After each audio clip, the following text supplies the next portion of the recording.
Good morning, guys.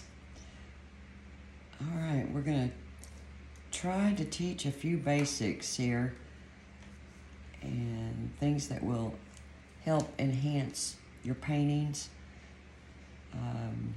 I've been painting, I don't know. Well, actually, I was watching Bob Ross like crazy back in 1991. And I never did quite get as good as him, but I'm still working on mine. Still practicing almost every day. Outside of gardening, I love to paint. Okay, let's get started. Again, we're going to just do some basics. Don't worry about the colors. In future videos, I'll get a lot more detail. But these videos I'm doing right now, they're mainly to either get you interested in painting and knowing that you can learn how to paint, and then showing you just some basic stuff, real simple things that you can practice with and get better. And before you know it, you can compose, a beautiful canvas. Once you learn these basic tips, you can paint wall murals. I've done quite a bit of that kind of stuff. Anyway, wall murals, custom shoes, custom hats, scripture signs, and I've made pretty good money selling some of those things. So, okay, let's get going.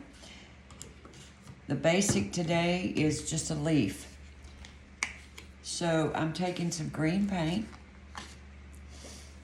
and I'm going to change the shade at least 2 times.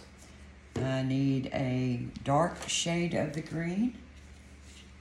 Now when you're doing black paint in anything to darken it, you always want to put the black paint to the side and then just dab a little bit of a damp brush. Grab a little bit of that black paint and stir it into the green paint till you get the color that you like. Right now, what I like to do is get a good contrast between my colors, because today I'm going to be showing you how to do some blending and enhancing a simple leaf. Well, I'm just not getting enough on there. Okay. You want your paint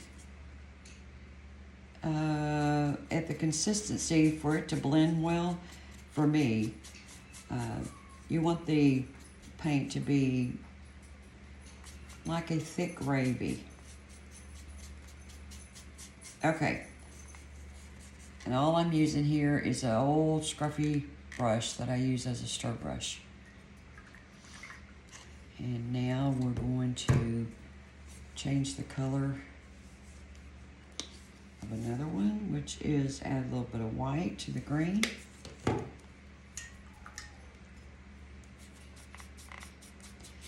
Of course, when I use my stir brush, I'm also getting a little bit of water on the brush as well. Anytime you add, sorry for the cat in the background. Actually, there's some kittens in my house. And they hear me and they want out. When you add white to your paint, white is always thick. So you want to be sure to add some water. And that's what I'm doing when I dip my brush in my cup. I'm getting a little bit of water and then stirring that around. And you can start seeing the contrast between the greens. This is the regular green, light green, and dark green. All right, I am going to use what is called it's just a thin brush. You can use a script brush. You can draw out your pattern if you want with a pencil. It's totally up to you. But I am going to grab me up a little bit of paint, and this background I just did in a light blue and white. Nothing fancy. Again, we're just showing the basics, and we're going to work with a leaf. So let's draw out a leaf. A lot of times I'm not real happy with my first part of the drawing, but I will change it up a little bit when I start filling it in. Let's just make this thing a little bit bigger.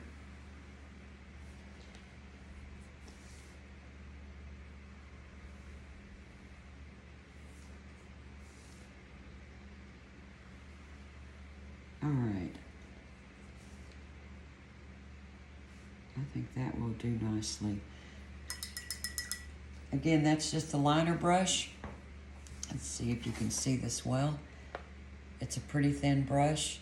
It's great for doing veins or twirly vines. I use it a lot, believe it or not. It's one of my favorite brushes. Anyway, it's very thin, it's very skinny. This particular one is called a mid-liner, and they do not make them any longer. But you can get thin brushes from like Low Cornell, which is, they have some excellent brushes. I found on Walmart, they actually had another one of my favorites, which is the round brushes. And it's by that Royal Langnickel, I think is how you pronounce it, Langnickel. Excellent brushes. Very, very, very good brushes. They keep a nice point on them for a very, very long time. Okay. So I'm going to use this large round one. And you always want to damp your brush off first. Make sure it's damp.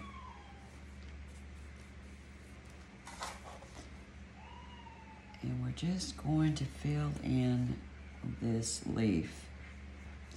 And when you're filling it in, you get a little bit of paint on your brush. And you want to brush it out. You don't want ridges. So you just bring it all the way down. And again, I'll straighten up mine a little bit. You don't have to do this. But using the round brush really helps to line out the edges.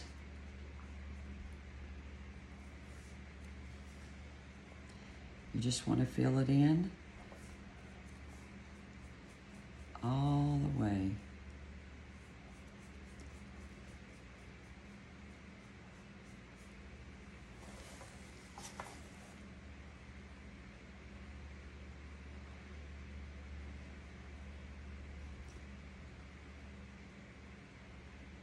And if you notice, depending on what the project you're working on, you can move it around.